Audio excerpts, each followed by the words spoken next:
Doctor Mizanur Rahman Azhari সাহেব একজন, there is none, আর কেউ নেই।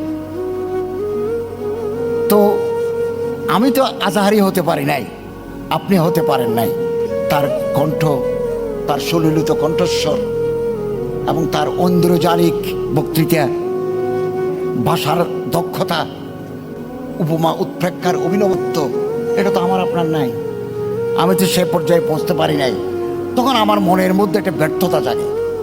এটা হচ্ছে মনোবৈজ্ঞানিক কারণ। কেন আমরা একজনের বিরুদ্ধে আরেকজনের কোচাকুচি করি, গুতগুতি করি, আমি বুঝতে পারি নাই। তো এই গ্লানি ওই আমার মোবাইলে আসি, ওই মোবাইলে এগুলো টিপে টিপি করি। আল্লামা মিজানুর রহমান আজাহারি সাহেবের সুনাম খ্যাতি অনেক উপরে। আমি ওখানে জমা পড়ান, ওনার সাথে আমার প্রথম দেখা হয়েছে বহু বছর আগে। তো ওনার খ্যাতি, ওনার যশ, এটা আল্লাহ তাআলার দান।